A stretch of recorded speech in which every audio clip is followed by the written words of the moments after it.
Drill ulit tayo. Ang pinaka-trick na sinasabi, kagaya sa Forrest Gump, never remove your eyes on the ball. Okay. Tingnan mo lagi. Huwag sa pandesal ha. Agahan ko yan. Ito.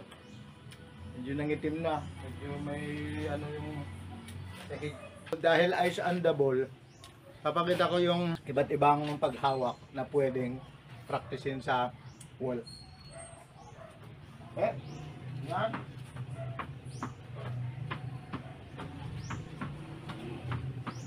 Pag tinitingnan natin yung bola, mapofocus mo rin yung pinapalo mo.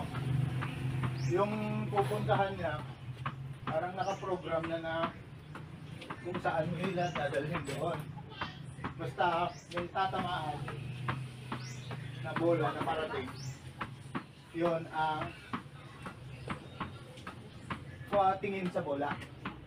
Okay? O yan, patulak-tulak pa lang yan. Push, kumbaga. Okay? Push. Continental grip. Well, madali lang ha. Kung malapit ka sa net, pwede mong yan ha. Okay, lipat tayo dun sa slice na sinasabi. Backhand pa rin, saka continental. Slice, yan o.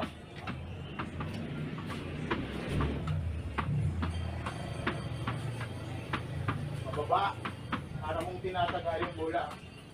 I-slice mo, pero hindi sa gitna. Sa side niya, para pupunta doon.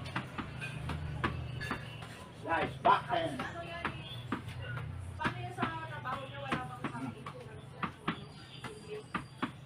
Ano?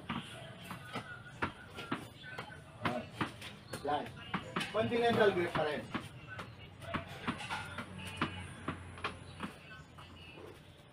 Alright. Punta tayo ngayon sa backhand na yung backhand top spin. Ganyan. Yung galing ganyan ang hawak, gaganyan natin ngayon. Twist. Okay? Yan. Ang trick na parang nakakawiin pataas para mag-top spin.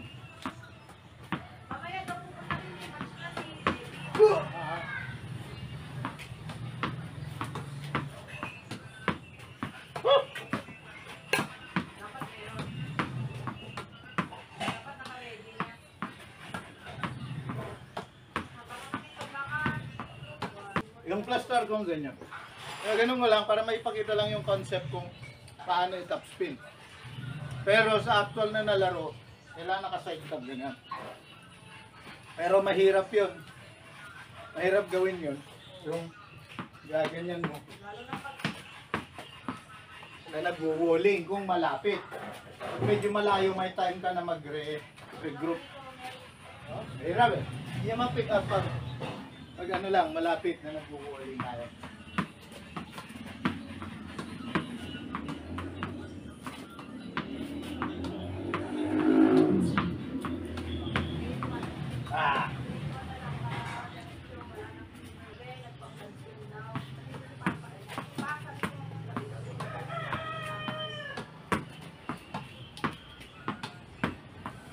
Ano?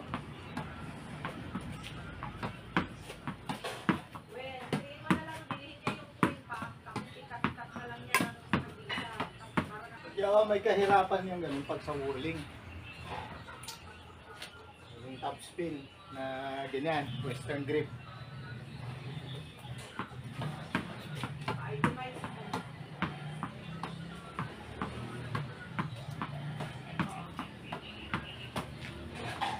Okay. Ito naman tayo sa ano nga yan? Continental. Pwede mo gawin yan yung push-push lang. Yan. Push. Yan. Pwede mo ring slicing yan.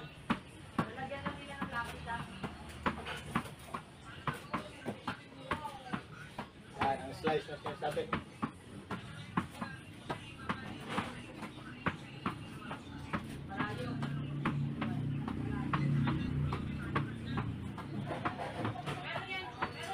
Yung una kanina, push, Push.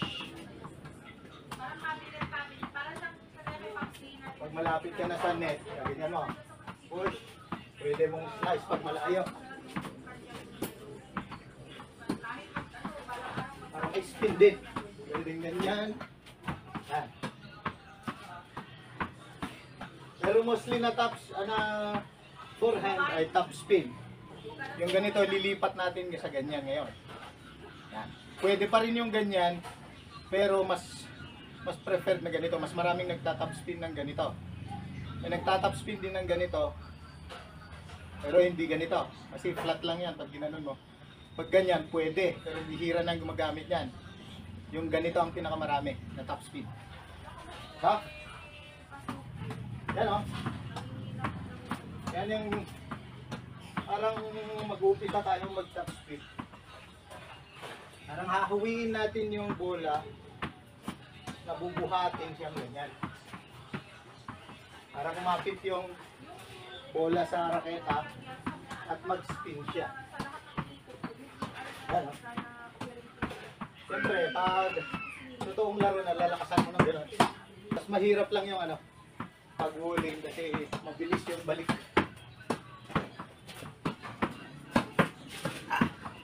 Pag medyo malayo, parang baseline ang layo, pwede tayo.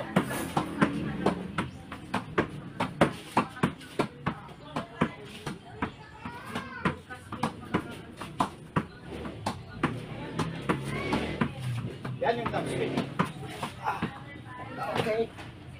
Pag gagawin palagi yung ganun, may mapoprogram sa paghawak mo, paghataw mo, sa reflexes. Mas practice na lang ulit sa full court pag ano, para gumaling. At may kasama ka nang naglalaro, mas masaya.